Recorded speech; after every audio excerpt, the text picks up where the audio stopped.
मित्रों, आज के इस वीडियो में हम जानेंगे ईशा फाउंडेशन के संस्थापक सद्गुरु के कैलाश के बारे में अनुभव, जिसमें सद्गुरु समझा रहे हैं कि कैलाश को शिव का निवास स्थान क्यों कहा जाता है। नमस्कार मित्रों, स्वागत है आपका मिस्टीरियस हिंदू टीवी चैनल पर। वीडियो में आगे बढ़ने से पहले एक बार अवश्य लिखिएगा हर हर महादेव। कैलाश के बारे में सद्गुरु कहते हैं कि कैलाश के अपने अनुभव और समझ को मैं कभी व्यक्त नहीं कर सकता।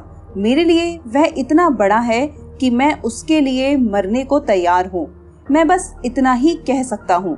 जब पहले जैन तीर्थंकर ऋषभदेव कैलाश पर्वत आए तो उनका एक ध्येय था। उन्होंने कैलाश के बारे में बहुत कुछ सुना था, इसीलिए उन्होंने सोचा कि वे इस सारे ज्ञान को समेटकर दुनिया के लिए कुछ करेंगे। वह इस पूरी प्रक्रिया के प्रति ग्रहणशील व्यक्ति थे। कैलाश के संपर्क में आने के बाद उस ज्ञान को लेकर दुनिया में जाने और कुछ करने के बजाय उन्होंने इस पर्वत में विलीन होने का फैसला कर लिया। वे उसका एक हिस्सा बन गए। थोड़ी गहराई में इसका स्वाद चखने वाले किसी भी प्राणी के लिए इस प्रलोभन से बचना मुश्किल है। जब आप इसके संपर्क में आते हैं तो आप सोचने लगते हैं, यही सब कुछ है, हम क्यों ना ऐसा करें। बाकी सभी चीजें हमने अपने लिए जो छोटे मोटे लक्ष्य तय किए हैं वे अर्थहीन हो जाते हैं। यह मृत्यु की कामना नहीं है। जब अमर होने का अवसर आपको दिखता है तो वह एक जबरदस्त प्रलोभन होता है। जब इतनी भव्य चीज का हिस्सा बनने की संभावना आपके सामने आती है तो इस प्रलोभन से बचना मुश्किल हो जाता है। कैलाश पर्वत एक जबरदस्त आध्यात्मिक पुस्तकालय है। बौद्ध लोग कैलाश को अस्तित्व की धुरी मानते हैं। सुदूर पूर्वी एशियाई देशों से लेकर भारतीय उपमहाद्वीप और मध्य एशियाई देशों तक हर जगह, यहाँ तक कि मध्य पूर्व जितने दूर के स्थानों में भी कैलाश को सदियों से बहुत पवित्र जगह माना जाता रहा है। पिछले 100-200 सालों में वह जागरूकता कम हुई है, क्योंकि उसे बनाए रखने के लिए कोई सक्रिय संस्कृति नहीं है। मगर आज भी लोगों के ऐसे छोटे छोटे समूह हैं जो इस बारे में जागरूक हैं। हिंदू जीवन शैली में कैलाश को शिव का निवास स्थान कहा जाता है। यौगिक संस्कृति में हम शिव को ईश्वर की तरह नहीं देखते। हम उन्हें प्रथम योगी या आदि योगी मानते हैं। साथ ही वह आदि गुरु या प्रथम गुरु भी थे। उन्होंने सबसे पहले अपने प्रथम 7 शिष्यों, जिन्हें बाद में सप्तऋषि कहा गया, को यौगिक विज्ञान का ज्ञान सौंपा।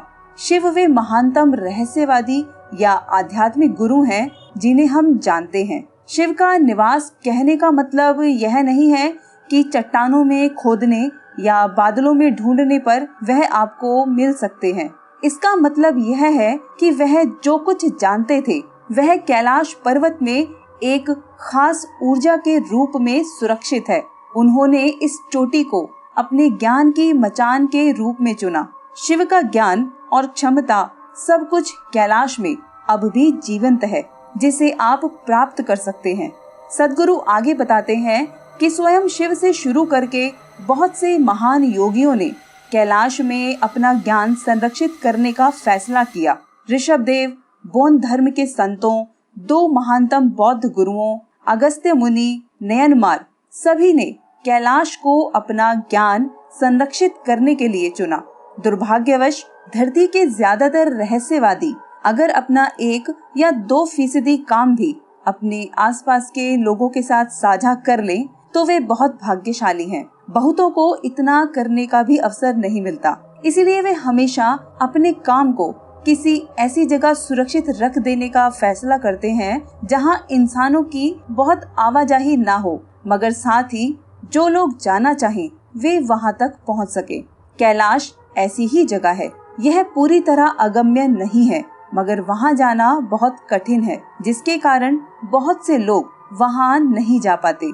भारत में ऐसी कई जगहें हैं। दुर्भाग्यवश बोध की स्पष्टता से जो ज्ञान प्राप्त होता है उसे ग्रहण करने के लिए लोगों को तैयार करना बहुत आसान नहीं है।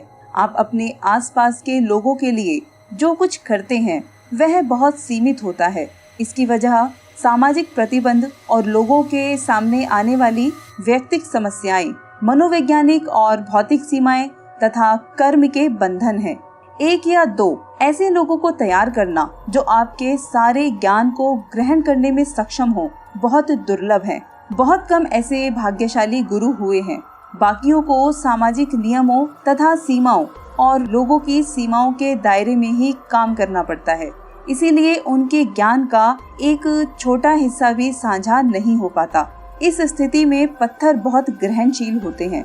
ऐसी बहुत सी जगह हैं जहां रहस्यवादियों ने अपना ज्ञान सौंपा, मगर कैलाश उनमें सबसे विशिष्ट है। सौंपे गए ज्ञान की मात्रा और विविधता के अर्थ में कैलाश सबसे महत्वपूर्ण है। सद्गुरु बताते हैं कि तीर्थ यात्रा का मूल उद्देश्य उन विश्वासों को थोड़ा कमजोर बनाना है जो आपने अपने बारे में बना रखे हैं।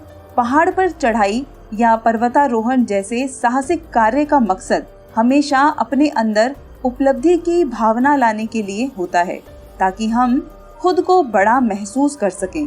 मगर तीर्थ यात्रा का मकसद खुद को छोटा करना है।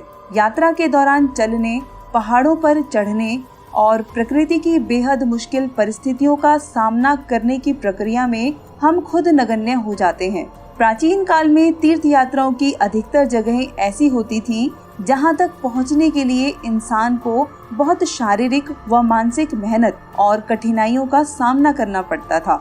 इस पूरी प्रक्रिया में इंसान खुद को जितना बड़ा समझता है उससे कम महसूस करने लगता है। आज हमारे सामने ज्यादा आरामदेह स्थितियां हैं। हम हवाई जहाज से जाते हैं, फिर गाड़ी में बैठते हैं और बस थोड़ा बहुत पैदल चलते हैं।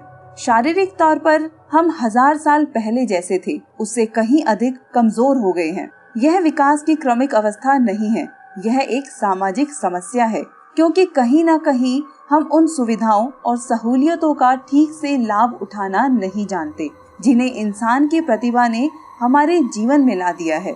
हमने इंसानी प्रतिभा से प्राप्त सुविधाओं और सहूलियतों का अपनी खुशहाली के लिए लाभ नहीं उठाया। हमने खुद को और कमजोर बनाने, अपने वातावरण के लिए अधिक कष्टदायक स्थितियां उत्पन्न करने के लिए उनका इस्तेमाल किया है। उन सुविधाओं और सहूलियतों के कारण ही धरती से मिलने वाली चीजें इंसानों के लिए अधिक मुश्किल होती जा रही हैं। तो तीर्थ यात्रा का मूलभूत विचार प्राचीन समाज के मुकाबले आधुनिक समाजों के लिए ज्यादा महत्वपूर्ण हो जाता है। गंतव्य के अर्थों में यह कैलाश तीर्थ यात्रा शायद वो सबसे महान यात्रा है जो हम कर सकते हैं। मित्रों, यदि आज की वीडियो आपको पसंद आई हो तो वीडियो को एक लाइक, एक शेयर कर चैनल को सब्सक्राइब कर बेल आइकन को अवश्य प्रेस कीजिएगा।